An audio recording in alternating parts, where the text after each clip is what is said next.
your engine.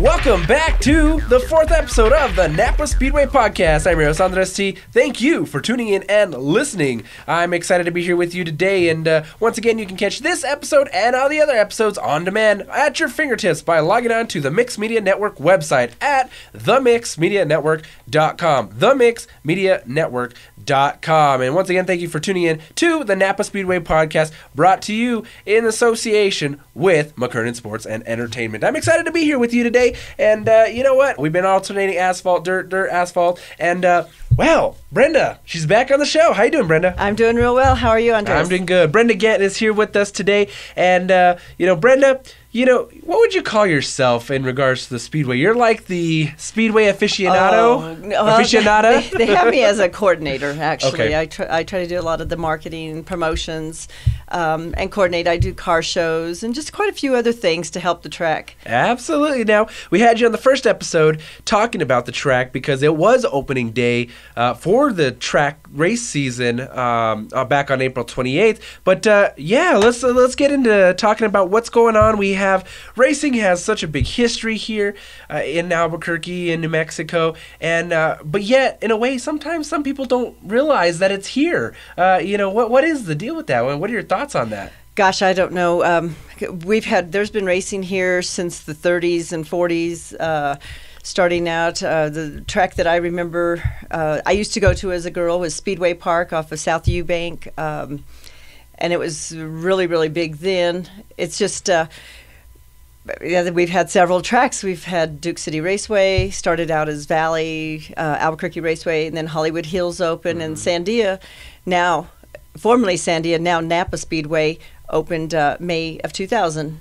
Absolutely. So we do have a lot of new things that are happening at the track that are going to, I would have to say, be fun for the whole family. Vendors, you said, all kinds of different things happening, especially throughout the entire race season this summer. Yes, sir. All 16 events there will be. We've already got one down and 15 to go. All right. The thing is about racing is that it comes and goes real fast. Before you know no pun intended, but before you know it, the season's over. Okay, so now you yourself, as we mentioned before on the first podcast, you yourself race. You race. Yes, I haven't raced in a couple of years actually, but kind of left that up to my kids. Okay, so you passed down the genes to yeah, my to race. son and daughter. My son no longer is here. He moved to Boston, but we hope to have my daughter behind her modified this year. Right on. Now, tell me a little bit about your thoughts on, asphalt racing. For those who, may not really truly understand asphalt.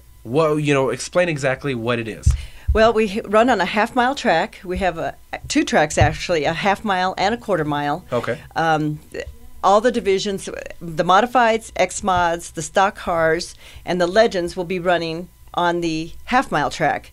The bandoleros will run on the quarter-mile track, okay, and the factory fours will be running on both the half-mile and the quarter-mile. They take the green flag on the quarter-mile, run up on the half-mile. Then we call it the crossover, where they will cross, yes. and it can become pretty hectic and challenging to try to get through there. You've done that before. I and have. You think it's fun, don't you? That is a blast. If you haven't, and this is a beginner class. You can claim cars. You can go out the next week and race it.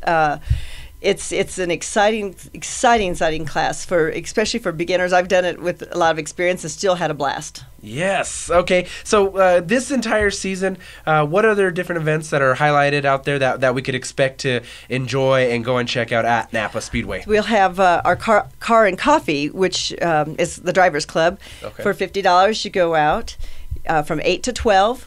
You could take your personal car on the road course. So it's open track. Yes, it is. We have, and the management explains the rules, because there are rules on that as well, and the so forth. And you will be able to take your personal car out there, run it on the road course, and have a good time for the morning. Wow. Later on that day, we will then have the asphalt race. The 19th and 20th, we'll have the motorcycles on the road course, on the asphalt. And that's going to be exciting. Gates open at 8 o'clock for those. The 26th is, again, the car and coffee. So from 8 to 12, you could take your personal vehicle out there and run it on the road course. That after or later that day, we'll be running on the dirt track. The 26th is next event for the dirt races. Same time as the asphalt. Pit gates open at 3, grandstands at 5, and races start at 6:30. Okay. Into June, we have the swims, which that's our road course for the cars, and they'll run on June 1st, 2nd, and 3rd. 1 o'clock on Friday. The 2nd and 3rd, they start at 8 o'clock in the morning and run all day. Wow. Now let me tell you this. I mean, obviously it's open track. People can go out there, take their cars out, and have fun on the track. I mean, you really can't do this anywhere else. And if you want to get out on the track, you're like, I want to test my car out. This is a perfect place to do it. Absolutely, and you can't get a ticket there. And you won't get thrown in jail. There will be no police there. Okay. The detention center is just right down the street. So I don't think you want to get into trouble. But you can't do that. They'll throw you over the fence, and you're in jail. But but that's great.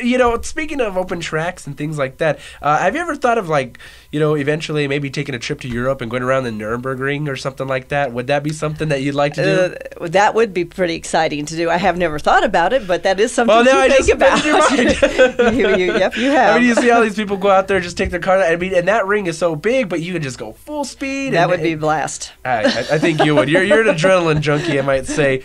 NAPA Speedway being the transition from Sandia Motor Speedway into NAPA Speedway, I think has been a great transition. So far, so good. I think NAPA being, having that name has brought more attention to the Speedway. I've been looking on Facebook and seeing all these people like, Speedway, NAPA Speedway, what? We have a NAPA Speedway? And then, and it's like, people commenting, well, yeah, it was formerly Sandia Motor Speedway. And they're like, oh, okay. So you have people that are there's heads being turned when you consider, it's NAPA Speedway now. Yes, a lot of people are. They're real impressed with it. I've done a couple of car shows since, and they're just like, wow, NAPA Speedway. And I said, it's formerly Sandia. I said, okay. But they're like, wow, NAPA came on board. That is great. And they're really excited about NAPA. The fans are. They're just really excited about the name NAPA and the business coming on board. I guess I should say about the prices to get into the races. Their adults are $15. Youths 11 to 16 are 10. Children under 10 are free. And you can get the military, fire, and police are 50% off. That means they're $7.50 with a valid ID at the box office. You could also get $5 off coupons at any local NAPA store or NAPA Car Care Center. So that will reduce your cost quite a bit. Well, I gotta say, it's a good bang for your buck. I mean, you go in there, and typically, let me ask you, how long are the races since the start time to the end time? Well, it depends a lot.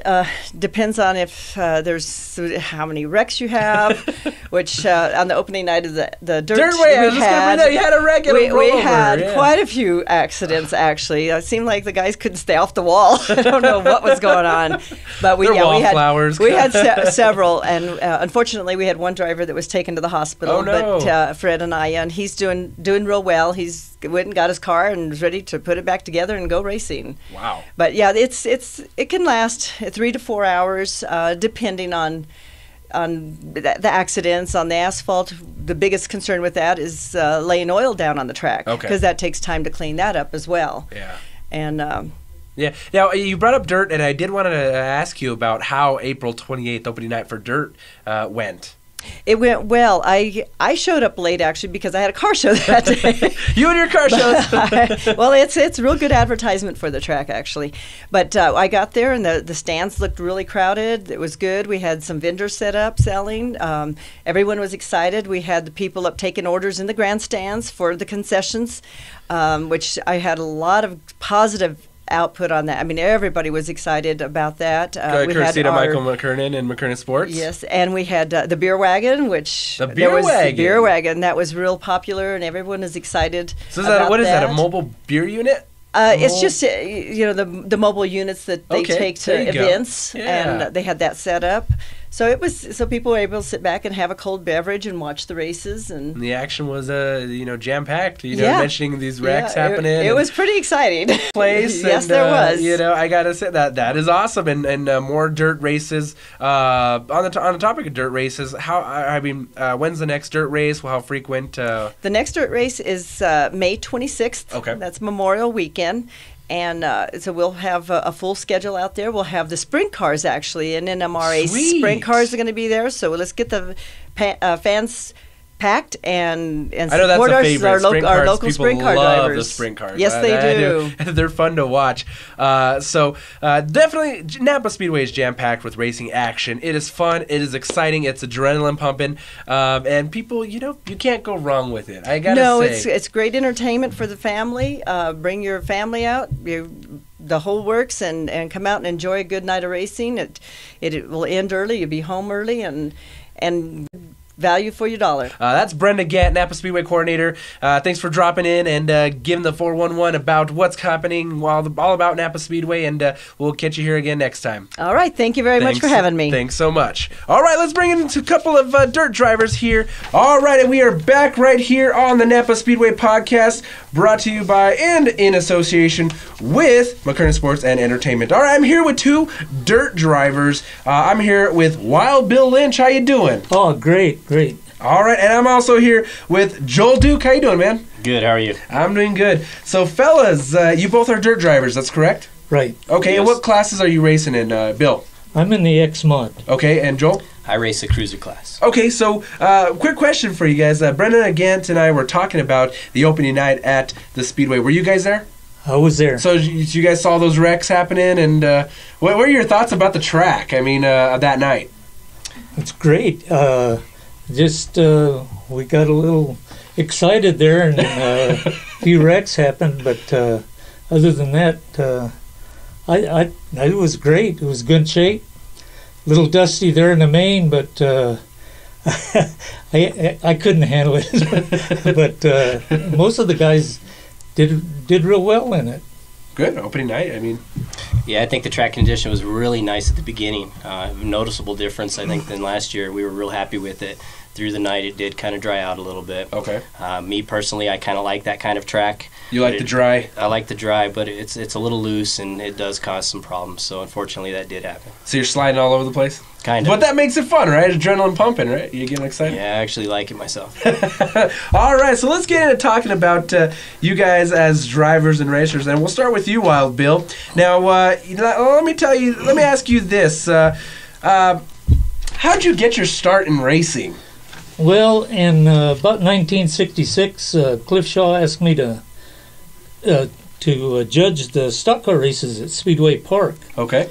And at the end of the year, I volunteered, and at the end of the year, I happened to win the judges race. It was in the jalopies. The jalopy. Yeah. For those who don't know what a jalopy is, I think that's a term that's kind of faded out of common terminology here. Okay. What's a jalopy? Well, it's just we had like a 36 Chevy with a 6-cylinder engine in it, or a 35 Ford with a flathead V8. And at that time, starting out, we had to run fenders and part of a grill, and it just kind of evolved into we cut a little bit more. So it's just like things pieced together? Yeah, more or less. We built our own cars, and well, I still build my own car, but we built our own cars and helped each other out. I mean, we were just all there. Somebody had to pit. There was 20 guys waiting to help you. Yeah, pit, yeah. You know? And so we had a good time. And you did have your own car by the end of '67, is that correct? Yeah, the end of '67, I had my own car, and we did real well. We hung in there with the rest of them. Hey, as long as you hang, that's cool, man. Now, you did take it out in 1968, and you did place. Yeah, I placed third in '68, and then '69, I built my own car from scratch, and it happened to be a 36 Chevy, which really a neat car. Had a 250 Chevy engine in it, a 6-cylinder, and it did real well for me. I placed third, And then the same car, the next year, I built a new engine for it, a 230 six-cylinder engine in it. Seemed to have a little bit more spark to it. I don't. Okay. You know. Had a little more umph. And I won the championship that year. Wow. Okay. Not only that, they had an invitational. This is at Speedway Park. This. Okay. And they had an invitational at Raceway, and those guys were racing. We called them sportsmen then, and they were racing V8s, Chevy V8s in their sportsmen down there. And yours was a 6-cylinder. Mine was a 6-cylinder, a 236. Wow. And I went down there and I beat them. Wow. But the only time I won any races down there. Hey, that's an accomplishment in itself. Come on. Yeah, we had a good time. But one thing down there, in the heat race, I was going around there, and all of a sudden my car just, I could go around the corner, right on the pole, just stuck right down to it. About the last 2 laps, and I won the heat race. Right on, yeah. And I pulled into the pits, and there were about 20 people come running up to my car, and I said, "Oh no, what did I do? Who did I hit?" And one guy had a jack, and he starts jacking up my car, and another guy starts taking the wheel off. I said, "Oh man, thank goodness!" I thought I had it. Yeah. Now was a good time. your racing is extensive, and you've raced all over the place. Oh, Where yeah. are some of the places you've raced? Whereabouts? I'd have to look at that list. Okay. I've had, in the sportsman class, I raced at track like Speedway Park, Coronado here in Albuquerque, Raceway down in the valley, TRC, Cortez, Aztec, Farmington, Milwaukee, remember that one. Milan, Roswell, Las Cruces, and later in the modifieds, I raced at Hollywood Okay. Hills, Gallup, Alamogordo, and Las Cruces. So you Raceway. just raced all over the place, man. That's Yeah. some good experience there. A lot of little tracks around Albuquerque. But it's all in the New fun, Mexico. right? Oh, it's great fun, great fun. You meet a lot of good people. And these are all dirt. all dirt. Have you raced asphalt at all? I raced asphalt the first year they opened. I raced asphalt, and opening day, we went down there and we had 3 cars ready. One for me, one for Annie, my daughter Annie, and one for Scott, my son. And we had a little problem with mine and Annie's, and Scott was kind enough to let me drive the first race out at Raceway. All right, yeah. Sandia. Yeah, no, racing is a big family affair. Oh, yeah. You have your family involved in it as well. Yeah, my whole family has been involved, especially Scott and Annie, and then James, all in the modifieds. Wow. Yeah. And definitely, they currently race right now. No, they're concentrating on going back to school, Getting their education. Okay. Yeah, and so they've kind of stepped back a little bit, but they still help me quite a bit. Okay. Supportive in everything I do. Okay. Now, you did team up with Budlong Motorsports back in 2011. Yeah, talk about that. Oh, talk about the asphalt. I did race coming back to asphalt. in 11. Not last year, year before last. Okay. I raced the asphalt. I had my car, and Scott had an engine that we put in it, and I raced the A mods on the asphalt. And I placed 5th place overall in the championship, which I felt real good about it. I didn't win any races, but I did. I hung in there with the rest of them. Yeah, man, that's what it's all about. And then the next year, Budlong, Brian especially at Budlong, helped me put engine together for an X mod, and I put it in my car and switched my car over to the dirt, and we went out to the dirt, and I placed again 5th place on the dirt. Now this year, I did a little work on the suspension on the thing, and it's working a little better, I think. Of course, I did a little trick in the heat race. I was leading the darn thing, and then lost control and smacked the wall pretty good. And tore up a couple of tires. Kiss that wall. Oh, that wall. But I'm not the only one that does it, though. Okay, hey, if you're the only one that did it, then okay, you're like, whoa, uh-oh. But if everyone was doing it, okay, well, other people did it. I have an ongoing relationship with the wall. Yeah. It's a love-hate relationship. Come on. Yeah, you say, ooh, thank goodness. When somebody else hits it, you're sure it hurts just as bad. Yeah. But you say, oh, at least I'm not the only one. It's called love taps. They're love taps, man. They hurt so good. I think it's going to work pretty good for me. Right this on, year. right on. We'll talk about your upcoming season here in just a bit. Joel Duke, now you are also a dirt driver.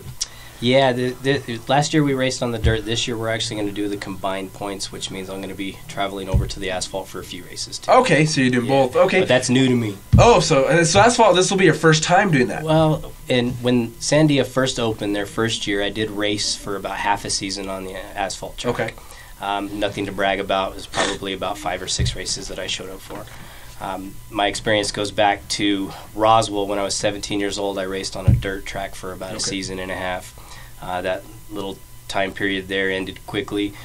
Raced for half a season on the asphalt track. That ended quickly. So this is the first time I'm actually racing 2 consecutive years. So you are you're kind of a newbie here. I mean, you started out in 2011. Yeah. You started out with 22 races as a rookie, and I mean, you have a really nice a list of accomplishments considering you're fresh in the game.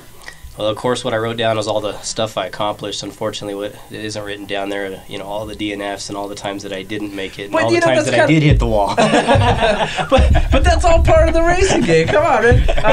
Now, talk a little bit about a couple of your top points here in 2011, points-wise, finishes, and all that. Well, we had a really exciting season last year. We raced to the very last race. Me and Dacia were head-to-head, or neck-to-neck, pretty much all the way to the end. Managed on pulling past me there at the end and being a little faster than me. I think she had better equipment and a little more talent. And she managed on pulling off first place, and I got the second. Okay, but you did have 17 top 5 finishes last year. Yeah, those were the good ones. We definitely are proud of those. Like I said, unfortunately, the rest of them are probably all DNFs, and that's why she was able to get around me. Okay, but you did have first place finishes, 11 of them. Yeah, 11 of them. That's pretty good. I'll take credit for 11 as far as the track's concerned. There was only 10. I did get disqualified for one of them because I forgot to go to tech afterwards. Oh, yeah, something little. It's not little. It's actually a very big deal. And I tried pulling out my rookie card and, completing my case with the track, but it didn't work. I'm not going to say they made an example of me, but they're definitely not going to let one slip through. Oh, man. I didn't go to tech that night, and by the time I realized it was too late. But hey, but on the track, you finished first, as far as the crowd's concerned, I took the check. All right. What got you into racing? What was it about racing? Have you always wanted to do it? You know what? I've raced everything I've ever been in or on my whole life. I've been on dirt bikes, been on some go-karts, never anything really long period of time, but for a short period of time I like to do a lot of fun stuff. Me and my family, we go up to the mountains, we like to snowboard and ski. Anything with a little bit of excitement is for us. Adrenaline junkies. Yeah, we like it. Okay. All right. Now, one thing you've been a mechanic for 22 years. Talk about your experience being a mechanic. Well, pretty much from the time I was old enough to do anything, I was working in a garage. I've always enjoyed it. Unfortunately, it became my occupation. I wish I would have kept it as a hobby, but either way, I ended up doing it. And once you're into a field like that, you're pretty much stuck. That's what you're going to do the rest of your life. But I enjoy it. I like it. Okay. I get to go do what I enjoy every day. So a lot of people would say that's not working at all. Yeah, well, but you know what? One thing about it that led to you opening up a shop back in 2003. Talk about that. Yeah, me and my wife, we opened up New Mexico Car Care. We are a NAPA Auto Care Center. We wouldn't know how to operate a shop without NAPA. They're a great partner, and since we've got that support, we've been able to be successful for the last 8 years. Now, talk about this. I have written here that you did race in Roswell, the Dodge Dart Pure Stock. Well, what exactly is that? You know, that was back in the day when you literally could just kick out the windshield and go racing. We rode in a bucket seat with a lap belt. Okay. Believe it or not. It was one of the first years they were actually starting to require us to wear helmets. You know, we were complaining about that. And my boss, we both raced the same car. My boss ended up rolling the car a few times, landed on the wheels, the thing started up, and he finished the race. You know, that's something else that wouldn't be allowed these days. Yeah. Man. That was good times back then. Okay, you know, one thing about that is, I mean, you guys just talking about it, you guys enjoy racing. You guys enjoy and have fun racing, and you can just, you know, see it in your faces of how much it means to you to race. So I wanted to bring up to you last year, finishing second in points, you did team up with Toy Fisher, and we had him on the first episode of the podcast. Yeah, you know, teaming up, you're giving me a lot of credit. Toy allowed me to drive his car last year. He was moving up into a faster class, and he still owned his old cruiser, and lo and behold, he offered me the opportunity, and I took it. Without him, I wouldn't definitely not be here right now. I may have a car out there, but I definitely wouldn't be fast. Having his support and his knowledge of racing has been huge. Now, I mean, one thing about, you know, I keep mentioning families. You have your, you know, immediate family, but racing itself is an extended family. Everybody is a family. Oh, I mean, 100%. You mentioned earlier that we're sportsmen. Yeah. You know, I think that you'd be surprised if you saw how much we'd help each other in the pits. Yeah. We'll try to beat you on the track, but everything off the track, we're going to help you as much as we can to try to get you out there. So I mean, you really like if you're out there, you have something going on. You know, you're not in the race, but you're working on some stuff and need help. Everybody's there to help out. We've given parts to competitors. I mean, strong competitors to make sure that they ended up back on the track. We don't want to win because they didn't make it. You know, we want everybody out there that can. You want to race the best. That's you right. want them to be top notch, right. so you can race them. Yeah. I mean, you experienced that your entire life racing. Oh yeah, most of it. Most of it. Yeah. Okay. So, go ahead. Sorry. Yeah, we have a lot of good times. We like to have a lot of cars out there on the track too, and I got a story to tell about that. Yeah, absolutely. Go for it. We were racing on the asphalt, and we had an X-Mod driver had his distributor go bad, and we were looking around for parts and everything. We couldn't find any parts, so we ended up my pickup. It's a 70 Chevy pickup. Had a HEI in it like he runs in his race car, so we pulled it out of the pickup and put it in his race car. He raced it. Finished the race, yeah. And wow. We've done quite a few things like that. Yeah. Of course, I've been racing all that time. And, I mean, that's what it's all about. Yeah. Is working together, having fun, and going out there for a good time. And obviously, being on the track, I'm gonna, you know, your goal is to beat him on the track. But outside that, we're winding down on time here.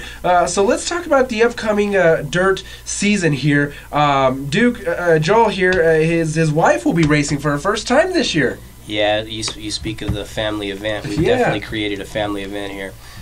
My wife's always been interested and supportive of me being out there, so I figured why not. We went ahead and got her a car built. She's going to be racing in the Hornets or the Factory 4 division this year, both on the asphalt and the dirt. Okay, and you do have 3 sons. Are they going to be into racing also? Are they going to be racers? Yeah, I have a feeling they're going to eventually be forced into it at some point, whether they want to or not. No, okay. They're all definitely very interested in it. Cool. Of course, all of them already want to be into something. Eventually, we'll hopefully get them into something. They call this guy Iron Man because he races on the dirt and the asphalt. There you go. I like that. And his wife's going to do the same thing. Dude, that's going to be great. awesome. I mean, I love the fact that the families are involved in it. Everybody's involved. It's together, one big family.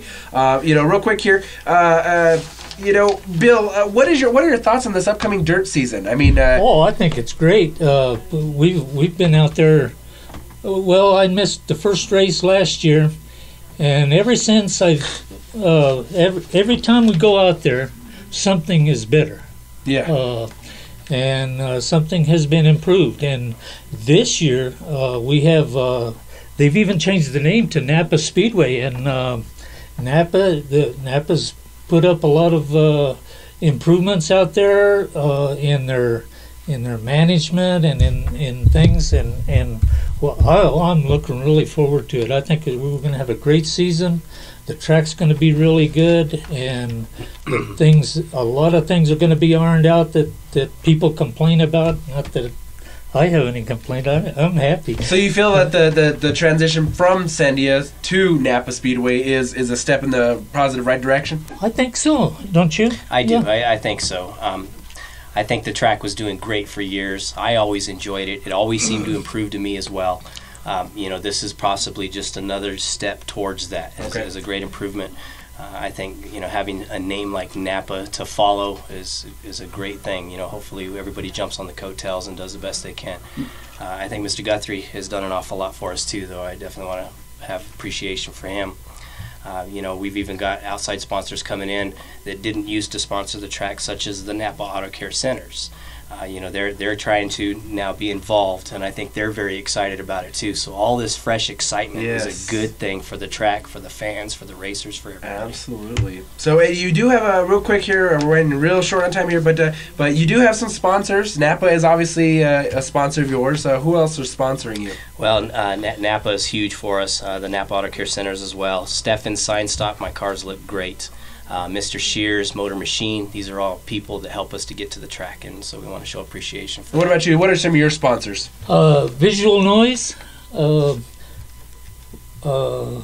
Wild Bill's Speed Shop, the best in bench racing, and BS&G, and Budlong Motorsports. That sounds fantastic. And they've all been really great support. That's what it's all about. You wouldn't be there without your sponsors. I mean, they really do everything to get you. And my car always looks good because of my son. Visual Noise does a good job. All right. Yes, sir. I'd like to point out, too, that if anybody needs any car repairs, you can go to autocarenm.com and find your closest Napa Auto Care Center. If you go there and have some services done, they will most likely have some tickets for you for the races. Hey. That sounds like a plan. So definitely it's going to be a great time. Dirt track's fun. It all's fun. You get to slip and slide and all that fun stuff. Guys, we're out of time here. But Joel, Duke, thanks for coming on the show. Appreciate your time, and we look forward for a great season from you. Thanks for having us. All right, Wild Bill Lynch, number you. 33. Thanks so much for coming on the show. We're looking for a great time as with you as well. So thank you. Thank you for your time. So make sure you get your tickets at napaspeedway.com and get all your info right there. It's real easy. Make sure you catch this episode and other episodes on demand at your fingertips. All the podcasts are on demand. Just go online at the Mixed Media Network website at themixedmedianetwork.com. THE mixedmedianetwork.com. I'm your host, Andres T. Thank you so much for tuning in to the 4th episode of the NAPA Speedway Podcast, and I'm signing you out.